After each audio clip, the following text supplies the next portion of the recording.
Hello and welcome to the Dirt Racing Series. For our second race of the day, we're in the final race of this series, Stage 5 on the Lady Liberty course, and we're going to be following the A-pluses this time. We've got a very tight division, lots of really strong riders on the Beast Mode teams, some strong SRT riders, a couple of dirt teams. It's really good to see. We're going to take a quick look at the current standings as ever, so you know where things are going into it. So Beast Mode at the moment, powered by Rose, in first place. We've got a 5-point gap over Vicard Neves. Then we've got the unknown team from ESRT, very strong team known for their time trialling as well as points racing. In third place, followed by Coned Esport, just narrowly behind them. Then Down Dirty Ospreys in joint fifth with Vikings Hell and Hexagon. And Burrito Titans returned for a couple of races. They are much further down the standing in terms of points. Looking at the individual riders standing so far, we've got Lucas Schlittmann from Beast Mode in first place, 20 points ahead of Simon Volter. And then down in third and fourth, you have the Vicard Neves team with Daniel Pettinger and Philip Sanjath. And then Matthias Strasser from Beast Mode in fifth. And it's a lot of variation between the Beast Mode teams and the VICCRD Neves team. Down at TM in 7th for Beast Mode. They've got a couple of the SRT riders, 8th and 9th. It's Martin Sunderland and Jonathan Blomqvist. Very experienced riders here, especially from the ESRT guys. Been about a lot, and with Sanjath as well. Both with Blomqvist, both former Bs who've pushed on through to become very strong A riders. It's really good to see. Looking a bit further down, we've had some. Seems like this VICCRD Neves team's a bit of a mixture of Kirchmeier, or at least former Kirchmeier riders. We see Stefan Kirchmeier himself, the team manager, down there in 25th, alongside Eric Barnhorse and Clever Martinez, two very strong riders, Down Dirty Ospreys. See the other TM, Christoph TM, in 28th. Let's take a quick look at the course for you today. A lot of you might know it's the Lady Liberty course in NYC. It's going to be a very bumpy ride with an early start of the KOM. So the segments we have for you today are the FTS segment and FAL for both of them, starting with the New York KOM and then with the NY Sprint just afterwards. When I say just, I mean really just afterwards. Just after you finish the downhill, you're still carrying a lot of speed as you come through the segment. A lot of this segment's about positioning.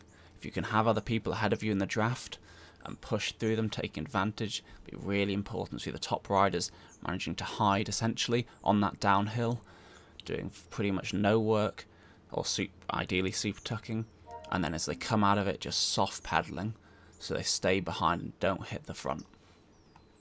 It's going to be more achievable in bigger groups, but it'll be really important if you have solo riders towards the front, especially after such a tough climb, that they manage to do that. You can see the points on the right hand side of the map. For those who aren't aware, while we have this segment, we're looking at maybe 3 minutes, I believe, maybe 3:20. Some of these rides it could even be sub 3 minutes.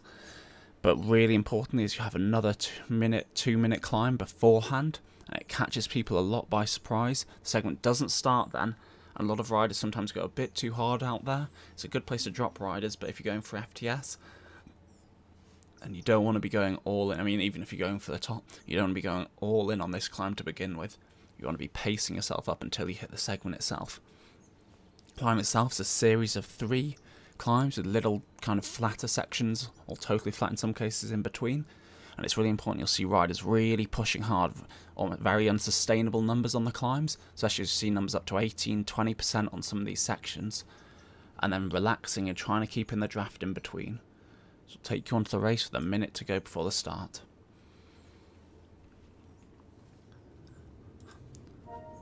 I expect that we'll see a bit of a breakaway forming on that climb. I expect the front few riders, once they get over the top, will just sit up because they'll want to get points on the segment again. Those segment points are valuable, and in a small field like that, they can really make a difference. Just want to have a quick look at the segment points for you on the bottom. So FTS is going to be worth more, and you might see some of them coming from a bit further back in the field. But first across the line, especially with the high points all the way down to 10th, first across the line is important. With the FTS segment, as I said, we might see riders slowing once they come over the top of the climb, just for that sprint segment, just to make sure they have a few rides around them in the draft.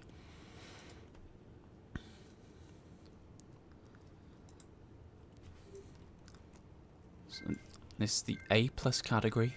Very strong riders. Lots of these riders are taking part in the Zwift Grand Prix. It's good to see. I'm going to see some very high numbers. Got a couple of experienced riders, the likes of Nordi, Blomqvist, Sanjath, as mentioned earlier. And I haven't seen Eric yet, but Eric Barnhorse, very strong rider. Moved up from B and killing it.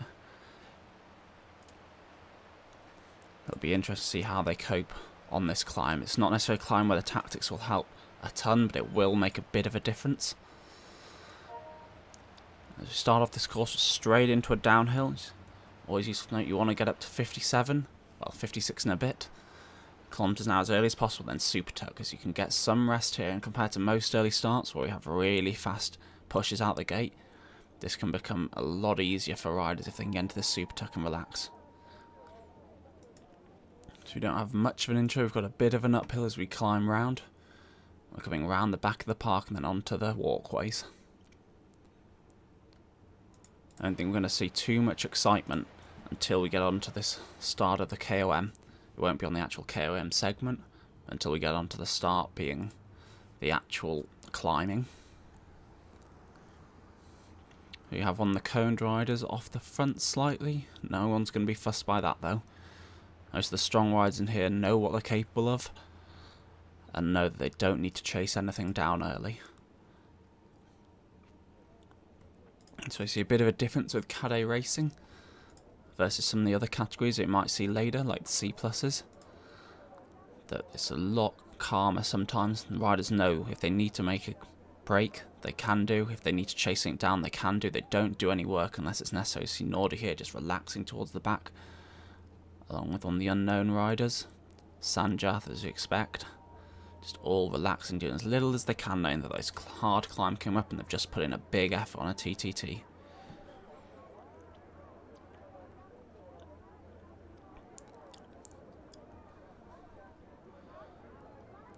The interesting thing about A riding is when you're going on the climbs, a lot of climbs aren't draftable for the other categories, really are in Cad A. You see on the Volcano them flying up at 40 kilometers an hour, sometimes above on sections. And it means that they're very different kind of atmospheres to these climbs when you can do a 1-2 watt per kilo less than the leaders, whereas if you look at some of the C's and D's on those 4-5% climbs, they're all having to gun it, going as hard as they can, getting no draft, and it becomes a real kind of punch fest with less tactics in play because of it.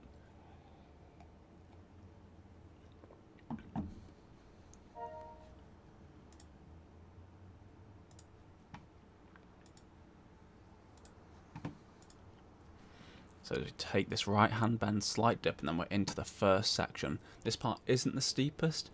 It's not going to be the make or break for a lot of riders, but you might see some early attacks, especially if some of the riders weren't taking part in the TTT.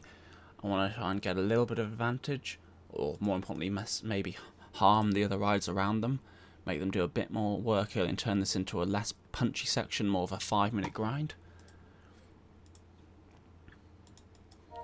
I think this one of those climbs that's very much in between there. One of the riders just pushing off the front here. See TM from Beast Mode, a very strong, fit rider. Taking advantage of that and going quite early here. So from here he's looking at about a 5-minute effort. We see that he's just relaxed again, whether it's just to see if anyone's going to follow him. We see the group's happy just to sit up. There's a few people stretching out. Pettinger, saw, doing very well here. Novak from Coned on his wheel. Just come through this section of flats. That's where people relax now. You can see a segment start banner here on the right hand side. This isn't the actual KOM. This catches people by surprise very often. You see there Matt Wright pushing through for the Ospreys. And this is where the advantage of hitting the base of each climb hard really is important. But it's just flanned out a little bit here. Speeds are creeping up, but nothing too crazy, not enough to get too much draft. Got one more punch up, then we're going to take a right-hand turn.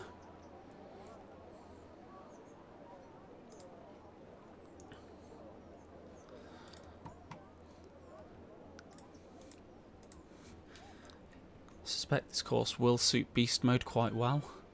Be interesting to see if the Vicar team, as I'm going to call them now rather than just pronouncing every syllable, can do well. Possibly a more punchy team, whereas Beast Mode team in general are fitter guys, bigger FTPs, but maybe less punch as a whole.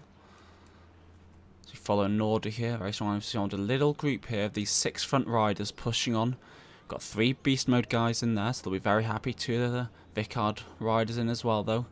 Smith and Pettinger.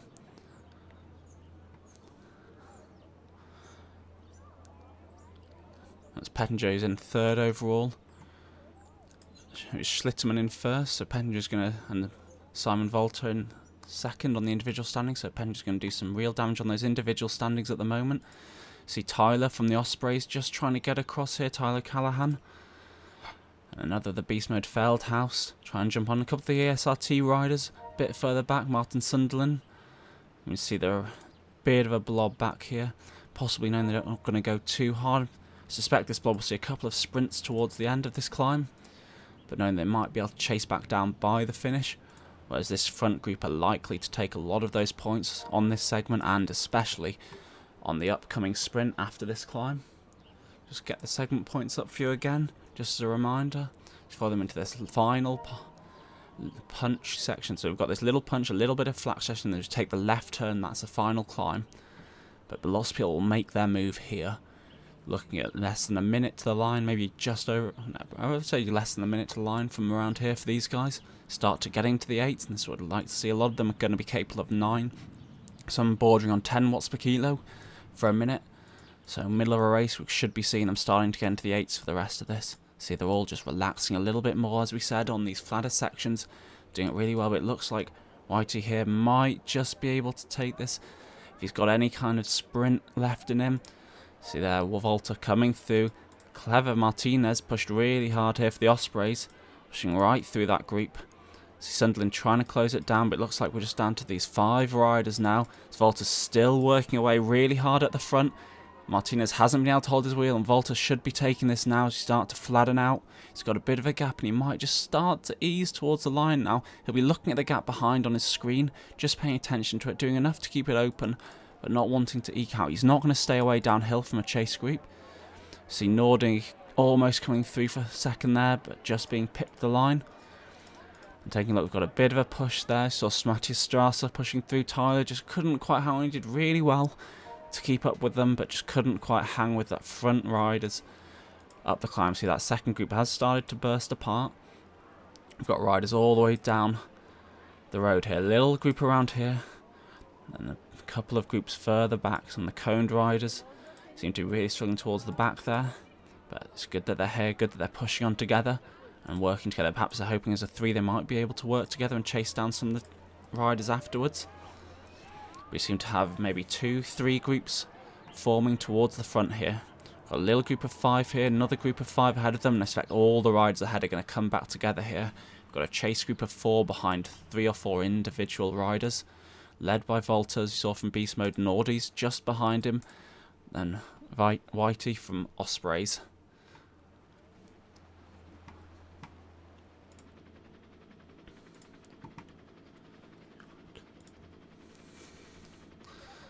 You see, they're just coming out of the Super Tuck every time they hit the flatter section and working hard. See Volta having to push a bit hard, just coming into downhill there to keep on with them. They've got a little group of 3. This chase group's going to be the real interesting one coming into the sprint. They're going to have lots of riders up the road. Might see the likes of Blomqvist here. I'm not sure who the other ESRT, Sunderland, yep. Sunderland, Blomqvist. Very strong sprinters. It'll be interesting to see if they have enough to give it a real dig on this sprint here. They've got rides ahead of them if they want to go early and go hard for FTS. Matthew White from Dirt, also with a really strong sprint. 15.5 watts per kilo, and Nordy. Maybe not the strongest sprint, but a very strong rider and knows exactly when to go with it. So we've got a segment just about starting. They're already ramping it up, but doing not too much to come through the front yet. You see where it dips down. They want to be coming through just towards that dip and then just flying on the uphills. See, Volta pushing hard, but there we go. Blomqvist, 17 watts per kilo. Absolutely huge. And there we go. He's going to get the draft of Clever Martinez there as he pushes through hard, and we expect Blomqvist will take FTS there.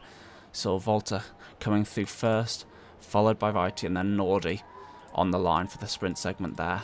Really impressive by those chase runs. So yeah, everyone's lighting it up here. Maybe not to the same level as Sunderland doing well there, but Blomqvist should have taken first FC. Blomqvist was first, FTS, TM with second. Martin Sunderland, as we expected, in third. Really good to see. Lots of points for the Ospreys. Should be very important for them moving up through the group. Rose Beast Mode with a strong showing, and DSRT. Vicard maybe will be a bit disappointed here.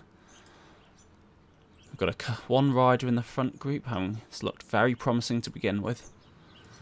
But it looks like they're missing a couple of their top riders. That's definitely going to be hurting them here.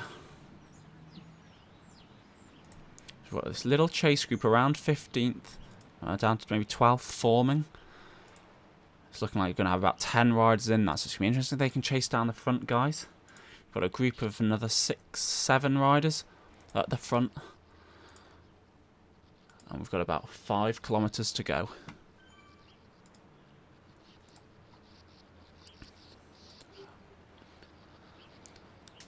So we finish on a long downhill. So again, it's going to be another situation where tactics really come into it. We're wanting to avoid the front. We saw it really well from Blomqvist there.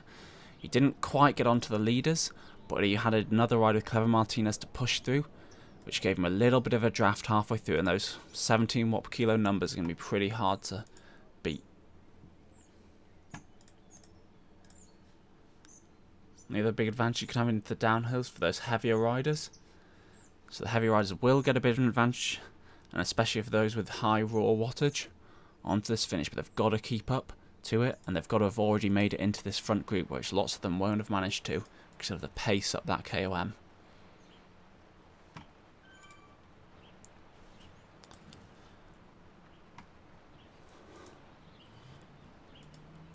If Blomqvist has anything left coming into this finish, I'd definitely have money on him as one of the favourites. Nordi will be there or thereabouts as well. Again, just pure timing basis. See Pettinger there, pushing hard. And knowing this, you might see a few people trying to attack early. They've not got many opportunities to do so. But it's really important if they are wanting to compete for that first couple of places over the line. If they don't have this huge sprint, they need to go early. And they need to try and break apart this group. Looking at that little chase group behind that's no longer very little, is 7 seconds down. It is going to be catchable. 4 kilometers to go. If they work together, they can make it. But what we tend to find with these groups is they're all very cagey. No one wants to be the one doing work. Having a look at teams, we would like to see Vicard. They're probably the team that have most to gain from getting another rider in that front group. But again, 3.2 is going to come nowhere near those leaders. Ospreys, maybe another team who have benefit to pushing through. Got lots of riders in there with very strong sprints, especially if they're competing with the SRT, who have got 2 in the front group. They do have Matthew Whitey up here. He's also a strong sprinter. Maybe not quite the level of Blomqvist, as he's a bit lighter, but he's still competitive. He'll be fighting hard for points coming into the finish.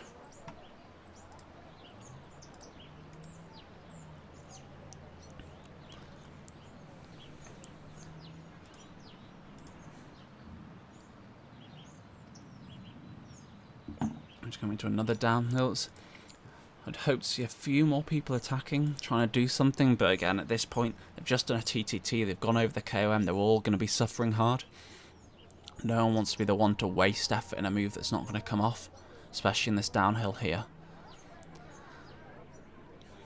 We're going to cut across the park, turn back on ourselves, I believe, if I know the course correctly. And that little climb out might be the last real opportunity for those lighter riders without much of a sprint to make a difference. See, that gap's opened up 12 seconds to the chase group. I highly doubt that's going to come back unless there's a real sustained effort now from a couple of riders, at which point they're going to possibly be too tired to do anything about it. It's going to be a real strong thing for ESRT here, though, closing down that gap on Vicard, who are currently in second place. ESRT 3 points behind them in third. going into the last 2 races. Not sure how the TTT went, but it'll be a real big showing for them. They can try and chase that down. As Dan Dirty Ospreys are chasing down Coned Esports. They were 1 point behind going into TTT. Be interesting to see if they've managed to gain on it. They're definitely going to do well today versus them on this stage 5. Straight after this, we're going to be jumping on to the team time trials for the EMEA West division. We'll be jumping onto a separate live stream for that, just to keep the videos at the end separate, but please come and join for that and see how those teams get on. We'll be looking at the C pluses first, and then followed by the B pluses on Lady Liberty again. So approaching the final opportunity really here for teams to make a difference on the climb. Those riders, and there we go. Nordy lighting it up, potentially a bit nervous of those around him, and their sprints. Maybe just one time we see instant response from everyone else. Pettinger going first, then Blomqvist following. They haven't quite closed that gap down to Nordy though. 11 metres. Start to get a little bit nervous here, as Nordy's definitely one who will be able to go to the line from here if he wants to. Not these numbers, but he can definitely do some damage. See there, Pettinger just trying to get a little bit closer. He's managed to break the gap to Volta from Rose Beast Mode behind. But again, I doubt this is going to get away now. So coming to the top of the climb. I feel almost bad saying it's a climb, especially to these guys who are flying through it. It's good to see some excitement from Nordy there, just breaking it up a little bit. Have got a bit of a gap forming if riders aren't careful. Might go to see Strasser closing it down again. Again, these riders are far too experienced to let something go like that go. And as I mentioned about 4 or 5 times, that was the last opportunity to do it. And they will have all known that as well.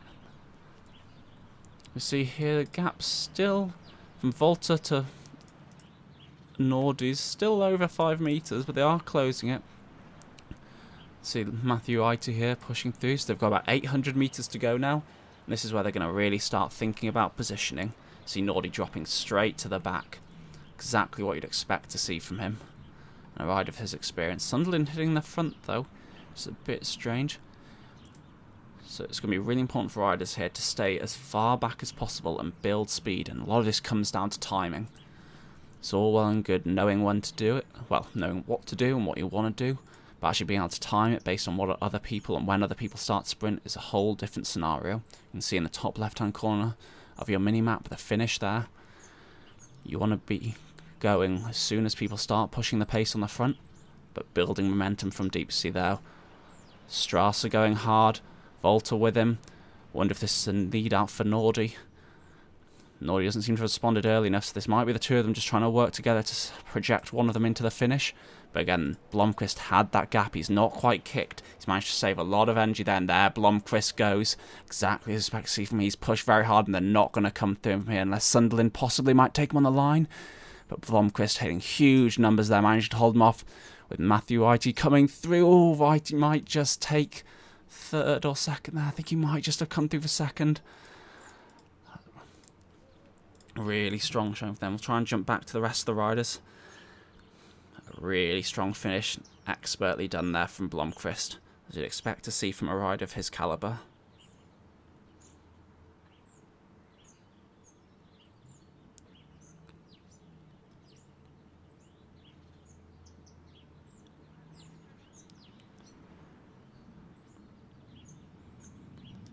Okay, so we're going to leave it there for now.